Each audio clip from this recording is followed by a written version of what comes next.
I cannot pretend that I am any less guilty of this than anyone else, even though every time I see that it's going to happen, and then I predict that it's going to happen, and invariably it happens, I also kind of jump in on it myself, and that's speculation.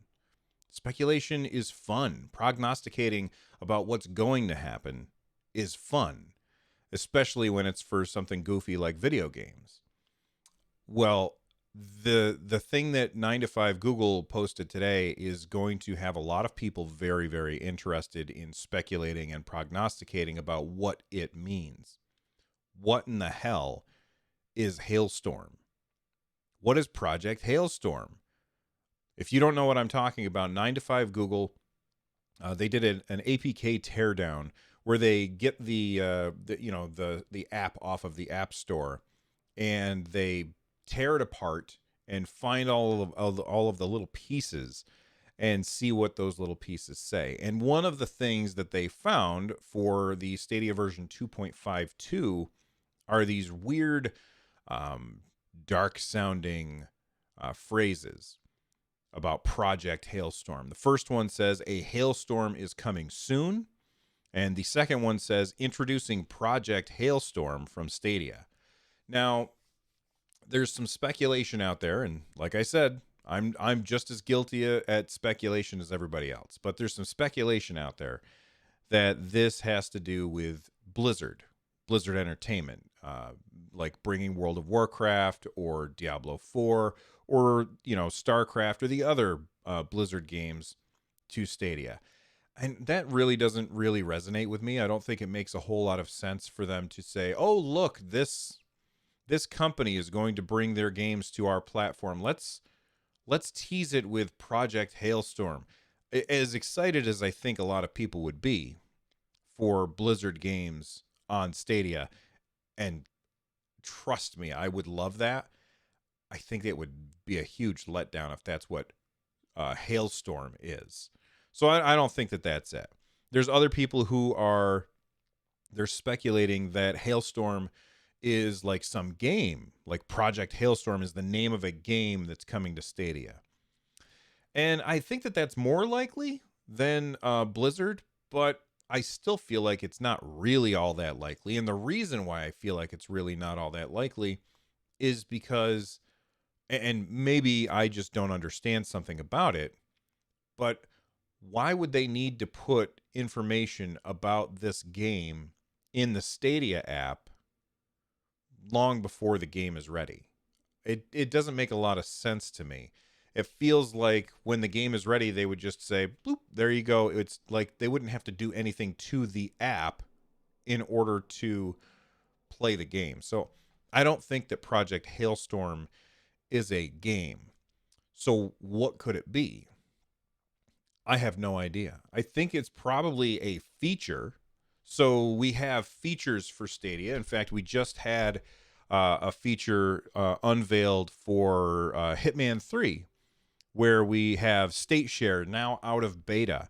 And if you haven't seen my video about State Share being out of beta for Hitman 3, make sure that you click in the link in the description down below. But like, that's the kind of thing that I think makes sense. Like, here is this cool feature that you can only do on Stadia. State Share, perfect. That makes a whole lot of sense. Stream Connect, awesome. It makes perfect sense. So what could Hailstorm be? It's kind of weird that all of the other names that Google uses for the different features that are on Stadia, they're all very matter of fact. Crowd play, crowd choice, State Share, Stream Connect. Like, they all are just very matter of fact names. And then we've got Project Hailstorm.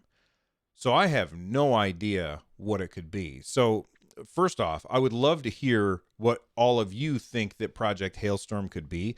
Leave a comment in the comment section down below, and maybe I will make a video all about your thoughts about what Project Hailstorm could be.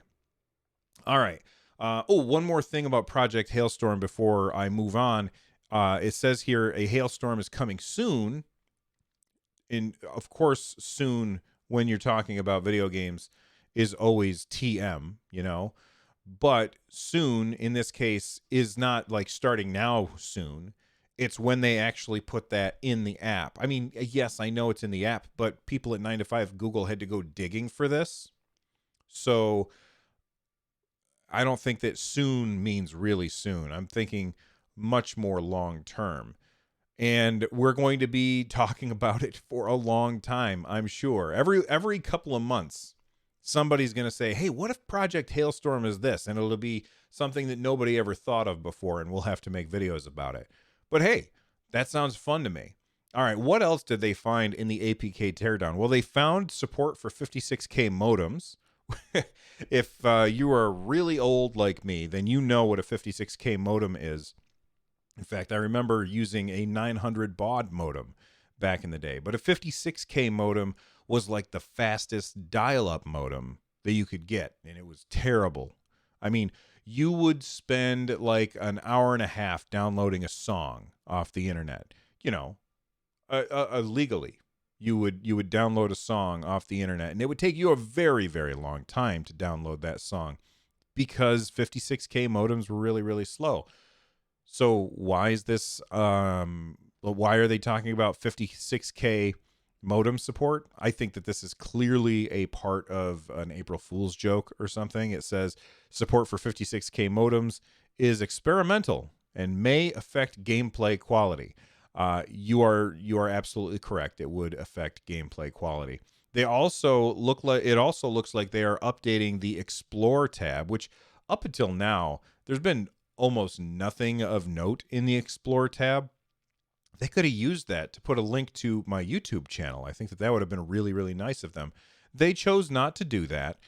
Instead, what they're doing is they are going to break it out so that they have things like activity, blog posts, capture, cluster. I don't know what cluster is, but it sounds cool. The For You header. So basically, oh, look, you play a lot of shooters. Here's a new shooter that you might want to play. Friend invites. I like that they're going to move that to another spot and might make it easier to deal with. The Explore page, party invites, share capture, and the trending game. So of those, the ones that I'm most interested in are the capture and the cluster.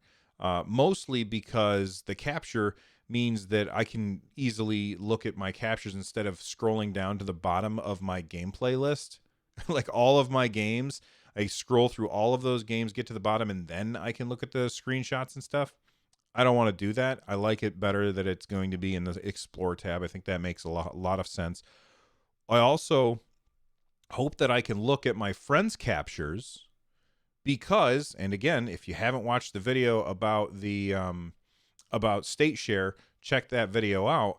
But I hope that I can look at my friends' captures and maybe play their state shares without them even needing to share it with me. I think that would be really cool. The other part that I'm interested in is cluster. What is Explore cluster? That is very interesting. I'm not sure what it means. If you have ideas, leave a comment in the comment section down below. The last thing that I also think is very interesting is couch multiplayer is a thing that it looks like Google is trying to tackle. Right now, if you are playing Stadia, like let's say I'm playing Just Shapes and Beats, and my son decides to sit down with me and play Just Shapes and Beats. He likes that game, and we sit down and play together. And I'm already playing. I'm the one that's signed in. He doesn't sign in. He just becomes player 2, and that's no fun. You actually want to sign in with your avatar and your username and all of that stuff, and maybe even make progress in your game while you're playing with somebody else. That all sounds great. Right now, you can't do that.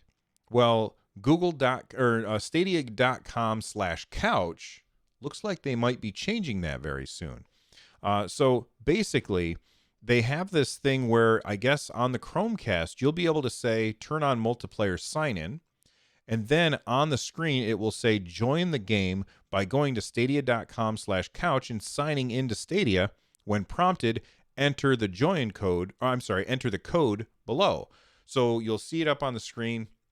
I'm sure that you've all done this a million times where you have to go to like, disneyplus.com/activate or something like that in order to make it so that you can watch whatever show on your screen. So it's linked to your account. So basically you'll go to stadia.com/couch. You'll see, it'll say, what's the code on the screen? You put in the code that you have on the screen, and then it will probably, have you sign in on your Google account. And now it signs you in on the screen. You could grab the controller, you turn it on, you connect, and away you go. You are now signed in, and you can play multiplayer games, couch co-op games, and both have names, both be making progress at the same time. I think that's awesome. I think, however, a better way to do it, and hear me out, if I'm going to a website already, just make it a QR code on the screen. I point my phone at the QR code. It automatically launches the page, signs me in, and I'm all set. Like, that would be really, really awesome. I do this all the time with Discord. Like, if I want to sign in to Discord, you have the option to just bring up a QR code, point your phone at it, and it says, oh yeah, that's you, sign in, and then you're all done. By the way, if you want to join our community Discord, there's a link in the description down below so that you can get there and have conversations with awesome people about video games and other stuff too. We talk about TV and movie and all that stuff. Anyway, so we've got the couch multiplier, we've got the Explore tab revamp, and of course we have Project Hailstorm. I want to know what you all think about all of these things. Again, leave a message in the comment section down below.